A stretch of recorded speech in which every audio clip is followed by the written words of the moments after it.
Now, we got your name through, I think it was through Sue Siemens. How do you know Sue? Well, when I lived here, I went to the library almost every day. Right. Read the newspapers. She supplied me with good books. I'd pay for part of them. The library would pay for part of them, the new ones. Had a terrific repertoire with about 4 or 5 different natives that came every morning. She, I can't say enough about Sue. She's just terrific. The community is very fortunate that they have someone like her. You graduated from Erie East High School. Erie East High School, 1938. Then you worked at GE. Yes.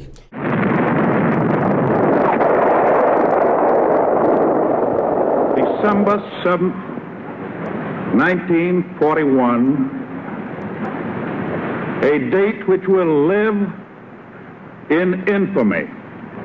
I was working on a piece of property that we owned, only my uncle owned it back in those days, on Route 5, campground. And we come out and we got in the car to go back to Erie, and he turned the radio on, and I remember very distinctly, Pearl Harbor had been attacked. And I said to him, I was 22 years old then, I said to him, I'll be going.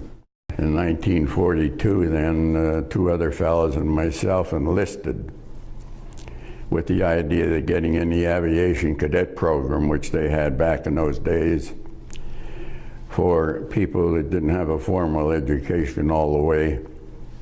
And unfortunately, we never got anything in writing when we enlisted in Erie. So after we were accepted, they took us to, it's called Camp Hill now, just right outside of Harrisburg. We were inducted there. Yep. And 3 or 4 days later, they told us then that the enlistments in the Air Corps had been closed. All 3 of us, they were transferred to the infantry. I was in the 78th Infantry Division, 309th Battalion, Company E. We were sent to Europe in September of 1944. And we were committed into, we relieved the 28th Division, which was the division from Pennsylvania up inside the Siegfried Line. Right. In an area called the Monschau Corridor, M-O-S-S-C-H-U, where the Red Ball Express used to come to bring the supplies up. And we were in the Hurtgen Forest, and early in October, November, December, when Battle of Bulge broke on the 16th of December. And of course they stayed there. I was wounded then on the 14th of January 1945. We'll talk about the fact that Company E was a rifle company, right? First line of defense. What was the weather like then? Worse than this. 5 feet of snow all winter. Yeah. Starting about the nights came early in the winter in Germany, in northern Germany where we were. And the snow started to fall, I'd say, first week in November. By the first week in December, we had about 4 or 5 feet. It was so heavy that nothing could move. We didn't move. We dug holes. We lived in the ground in 4x6 with 2x4s. Anything, not 2x4s, trees, 3, 4, 5 inches in diameter over the top, full of water. We had we'd cut down these limbs off of evergreens. That's what you sit on, stayed on. We stayed there.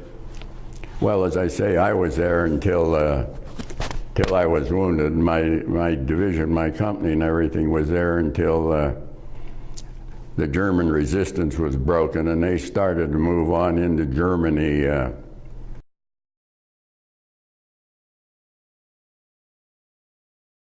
How did you know things were happening? What was the... Well, we'd have nightly patrols. We didn't just stay there. We had nightly patrols. And there was a guy from Erie by the name of Tom Yochim, Y-O-C-H-I-M. And he and I had he was an officer, I was an enlisted man, sergeant. And he and I went out on a patrol this one night. We were laying behind the road that connected this town to Schmidt and Kesterneck. And they had started to move the heavy armament equipment up to those staging areas. So we knew that something was going to happen before the 16th came. This was like early in December, the latter part of November, that we were on these patrols every night. And coming back the first patrol he and I went on, we fell in a sauerkraut pit. Oh gosh.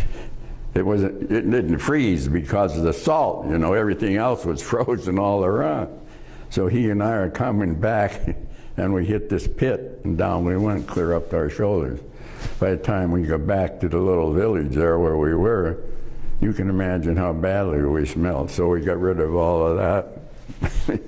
But that's how we knew. And all of that information was sent back to the company CP, the regiment, all. We assumed that Eisenhower was getting it back in London. Evidently he didn't, because there was that bulge. That's why it was called the bulge. The American troops were way out here like this, nothing on either flank. It was a way back. So they hit the bulge, and that's why we got it. It's a Catholic priest come up, and he said, how many Catholics do you have? I said, I don't know. We don't ask people what they are. We're just glad we have somebody on each side of us, behind us, in front of us. I said, I had a Jewish runner by the name of Gold. He was from Brooklyn. I said to Gold, I said, go out and see how many Catholics. We got about 12, 13 men.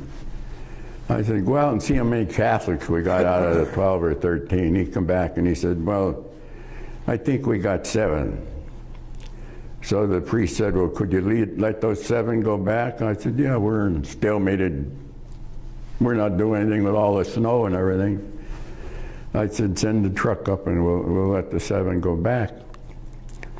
So Gold spoke up and he said, well, if they're going back, I want to go back. And I said, you're not going back, you're Jewish. You're going to stay here with me. It's Christmas, yeah. So the priest said to me before he left, he said, where are you from? And in those days, you know, people didn't have cars. I said, you never heard of it. I said, if I told you, you'd never know where it was.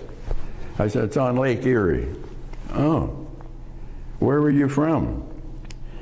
I said, well, let's put it another way. Pittsburgh's backyard. That's the way I'd describe it if they didn't accept Lake Erie. Pittsburgh's backyard. I said, you don't know where it is now anyhow. He said, do you know where Northeast PA is? And the minute he said it, I worked on the farms in the summertime down there. And there was that Catholic educational facility there.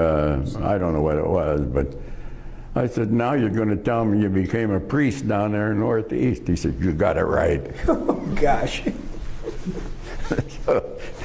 So they went back, and that's the last I saw of the priest. The morning of January 14th, 1945. Tell us what happened. That's when the power up above came to me and sent me a gift when I got wounded. What happened? What happened?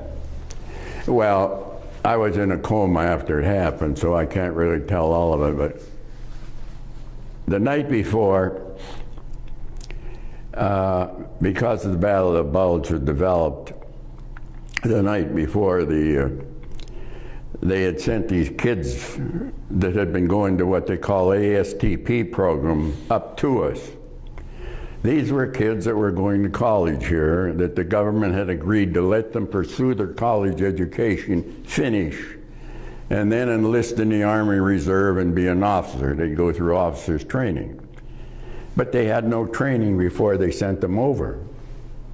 They had this parade ground stuff, you know, while they're going to college.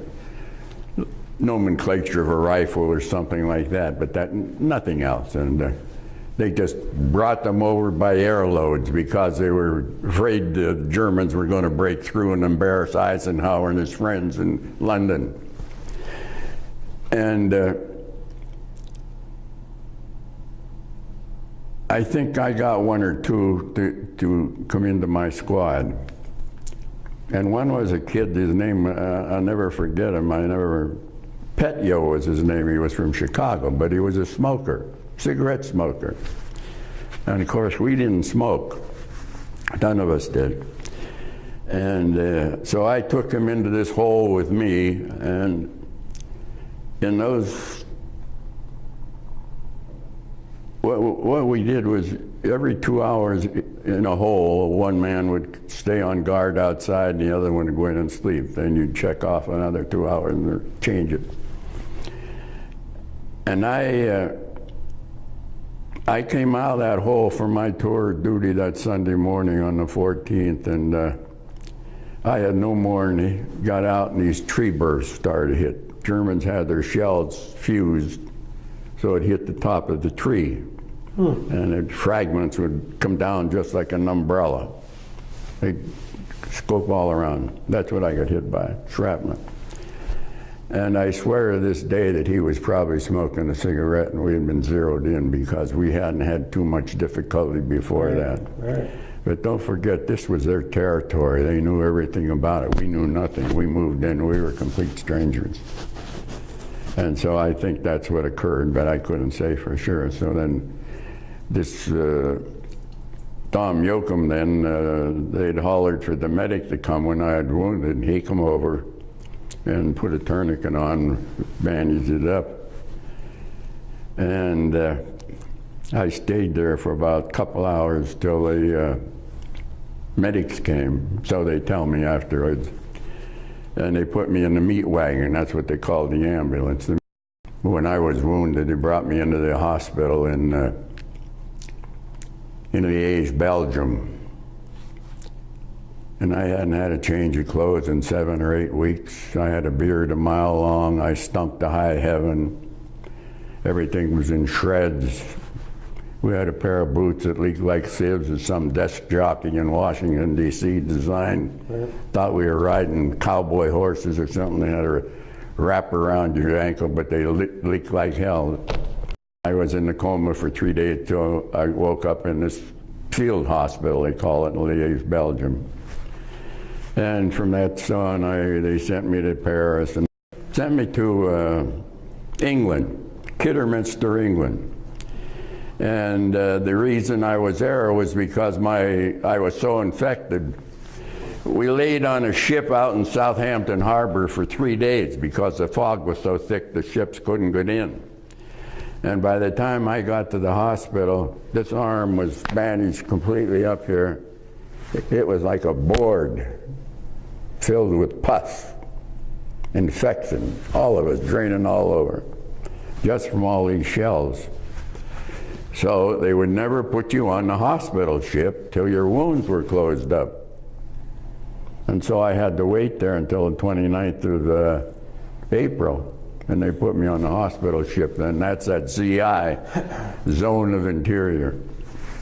So then I came back, I was in the hospital till October the 27th, 1945, Fort Custer, Michigan, Percy Jones Hospital, Fort Custer, Michigan, and they gave me $300 and told me to get the hell out of there. So, do you remember when VE Day occurred? Yeah. Yes. Where were you at the time? You were in, I was in an Army hospital down in at Cambridge, Ohio, Zanesville, you know that area, Cadiz. Right. I was in an Army hospital, and when it was announced, all of us went and grabbed a bus, went in town, went to the Moose, celebrated. Is that right? In our red uniforms. So then I was sent up to Percy Jones after that because I had some nerve damage, and they didn't know, they couldn't do anything more for me, so they just dumped me out in the street. Yeah. And the second lieutenant was sitting there, I remember very distinctly. They used to give him $300 cash, mustering out pay. He's got the $300 here like this, and he's got the discharge here. And he starts to give me a song and dance. I waited for a minute. I said, look over there, there's somebody else coming in. I grabbed that discharge, grabbed the $300. I said, now go to hell, I'm going. I walked out the door. Yeah. I wasn't a good soldier. I wasn't a very good soldier. I was a bitch, really. Every part of the service had a medal of some kind made for their acknowledgement. The combat infantry badge, and anytime you ever see this, you'll know that guy has been there. Maybe some of you have it, I don't know. There's a guy back there that had it. Combat infantry badge. It's a peace wreath on a blue background with a long rifle. Looks like one Daniel Boone used to carry. When you saw that on a guy, you knew that he had been there. Right.